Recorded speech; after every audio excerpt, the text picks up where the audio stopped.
Yo, what is good, my anime people? What is good, yo? Um, we got a very interesting anime here, yeah. We got a crazy anime here, yeah. What the heck did I watch, man? This anime is actually got some pretty dope parts of it, and I'm not gonna lie, there is some weird like graphical parts of it too as well, but at least a lot of the show looks like the budget is there. It's just the overall fact that um, there was just one glaring little thing that I saw that kind of took me out of my immersion. I was immersed, man. But other than that, this show has a very, very interesting story. Not to mention, uh, they're kind of already setting up characters to either be like so the thing about shows that I think some people miss the marks on when it comes down to making like good turn of events, right? Or just making stuff feel like it was earned, in my opinion. Um, there's great ways of doing that. And one of the ways of doing that is by introducing characters that don't have any intention of actually following through with like whatever the true objective is, something that they've signed up for and they're kind of like on an oath, to do it, and they have people with them trying to do it as well to get to the same goals. Like they all want the same thing, but for some reason they have someone with them that literally wants nothing to do with being a human, right? So what is the point of having someone like that and then having someone be the polar opposite as well? In the case of he's like, I don't want to be like these lowly humans, and he pretty much looks at this schoolgirl who literally is in a schoolgirl's outfit, so she probably goes to classes with humans. Um, and the whole thing is he doesn't understand, like why they either want to be human or why they even protect him in the first place when it comes down to protecting them and then trying to trust them, So this whole episode kind of shows both spectrums of these quote unquote, like demonoids, and then um, the humans who are behind them in the case of like the cops who actually want good or that would literally stand up to anything that's supposedly the negative, So we see that that's really not the case, right? Like the case is the only thing the cops stand up for is themselves and clearly this gang that they have signed an alliance with. So they are already in this town very, very much corrupt, and we just find out that a cop, I already forgot how I was going to pronounce her name, but we find out that the main girl cop pretty much got kicked out of her position at her job as a cop because she was against like these types of underhanded stuff. Like the reason why she literally is being demoted is because she did something against her higher up. So the higher up was doing something and she didn't like it, or it was probably against the law, and everybody, instead of being like, wow, you caught him doing that, that's crazy, they're like, oh, how dare you go against your superior? That's your superior. You've gone too far. We're gonna demote you now.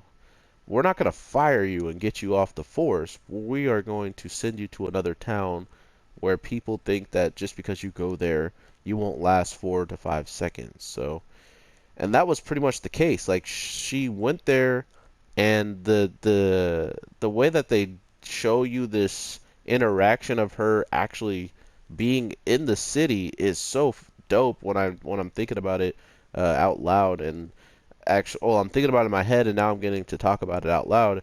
Is the fact that she went from hopping out of her car to try to help someone in this city who lives here, then becoming someone that lived here very quickly with like the problems and all the different things that come with just the diversity there. Like no one's treated unequally in the case of you look like that, oh, you can still get robbed. You know what I mean? Oh, you got a little bit fancier looking suit than me, I'll still rob you. Like that's just you're not excluded just because of something like that, you know? So I mean, unless you're this monster, this water monster who's going around straight up bodying everybody and every time they see him they run away, I mean, which is smart, but I mean, the guys who we are watching, the guys who we the three that we get to see that are actually so quote unquote trying to become human, and I'll say one doesn't want to and the other one wants to. And then we have someone that's in the middle. He is definitely the one who seemingly probably either came up with this idea that if you protect enough humans, you will become one, or in his case, if we live amongst them, breathe amongst them, and then not only that, save them and believe in them, we should become human. And that just sounds some like one of the things he would come up with. And when I say he, the guy in the middle, the guy who could rationalize how things could be different instead of just being like, oh well, hopefully it happens, and that's what the red hair girl kind of seems like. Hopefully it happens. We have to believe in these humans, even though we know that this water guy who can pretty much literally just turn into water, dip out in any way, shape, or form, as long as his water can get through the area. He pretty much he gets shocked up by the middle guy, and because of that, he is now giving off like probably a signal for him to track it. Like every time it goes off, he's like, "Oh, I know exactly where you are now," So he finds wherever this guy was going, which was another place where people are to, you know, drown. He literally goes, pulls you into his body, and because his body is water, you drown. It gave me the feels from Yu Yu Hakusho, this guy who did that as well to Kuwabara and his friends. He like summoned up a demon that was a water demon, and if you're in him, you literally just can't breathe, and that's how you lose. That's how you lose your life. So take that as you will. And because of that, it's it's really kind of cool to see him level up. Like he gives us one of the most important lines, or like he gives us one of the most interesting dialogues when it comes down to understanding where he came from and how this even happened to start in the first place, which we didn't get that much of an answer to, uh, is the fact that he saw the guy in the suit, and while the guy was trying to take him out and stop him from taking out more humans, he was wondering why he would protect the humans. Why are you on their side when you got the same enhancements or the same powers from the professor that I did? And our character didn't know who the heck he was talking about. So it's a good time to already introduce an entity that's in the background. And not only did they introduce this man, they also would have found him if they just allowed this guy to roam for just a little bit more. But at the same time, the professor might be so good at alluding, like how he did in this week's episode, that as soon as he got to his professor, the professor guy that gave him his powers, he might have been able to take both of them and disappear. So it might be for the better that actually he didn't get there. Because in my case, I'm like, oh my god, if he let him get there, we would have saw the professor do some crazy stuff. And then I thought about him like, our characters probably usually in these shows, our characters aren't even ready to face the main bad guy within the first 6, 7 episodes, right? Like they still need some amazing power ups, some amazing, techniques. And our guy that was taking on this waterman was having quite a problem with him seemingly. He actually had to full on transform.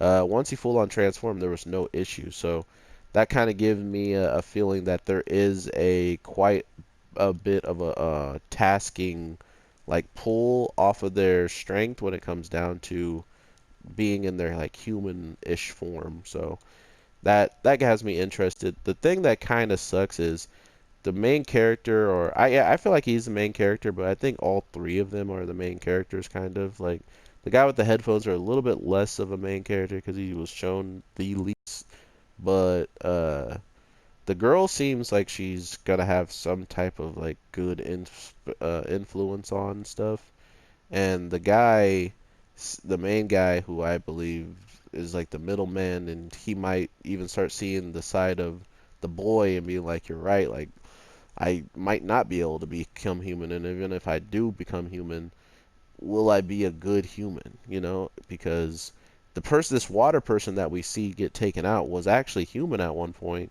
and that was the case that they're making. They're like, why the heck would, if I become human, I don't want to be that disgusting human. You know what I mean? So, but our guy in the hat, and the reason why I put him as like a logical thinker, and he's probably ahead of he's probably been dealing with discrimination longer than the girl and the guy, is because he's like, oh, you were a criminal. When he saw the water guy, he knew he was a criminal from the jump. Like, he's always been evil.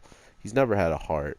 So to compare him to a human, you're trying to compare someone who throws away humanity at the drop of a hat compared to someone who would jump out of their moving car to save a baby or save somebody. You know what I mean? So there's not a huge comparison in that case. Like, who's more human?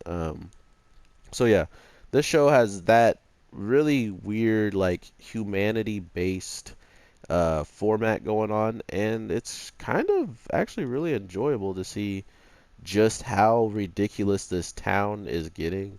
Not to mention the fact that there's some guy going around giving murderers who seemingly died. This guy supposedly drowned, and once he drowned, he then got his powers by the professor. So I don't know. That means he literally is like the Grim Reaper and just like brought him back to life after he like died, and then because of what his death was by, that's what his power is gained by. So I mean that kind of sucks. Like if you hate water after what it did to you, you then have to then figure out how to coincide with it and make it your own strength, make it your own life and everything. So yeah, that sounds like it kind of sucks, but overall, it doesn't seem like this guy's complaining about it. So, well, now that he's got body, he's probably complaining about it because he wanted to be stronger. That's why he's looking for the professor, which is interesting as well. Is does that mean the professor can not only give you power, but after you've gotten the power, he can then increase it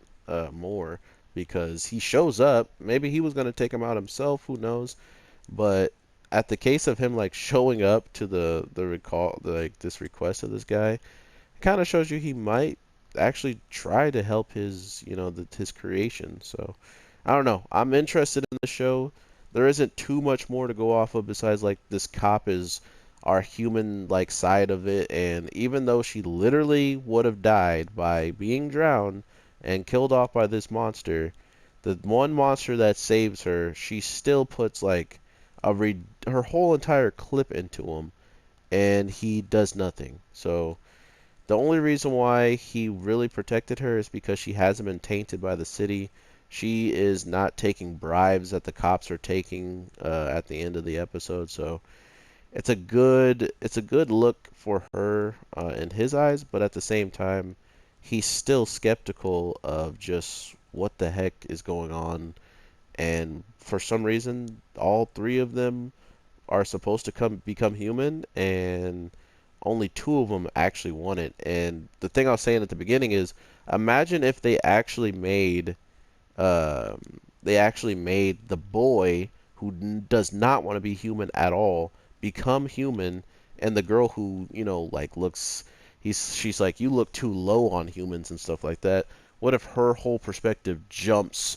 You know what I mean? And she hates humans. I think that would be an amazing way of telling a story. And then the guy in the middle maybe starts flipping and flopping between it as well because he's already on the fence. So I'm not sure. That's just me looking at it from the very first episode and stuff like that. So don't mind me.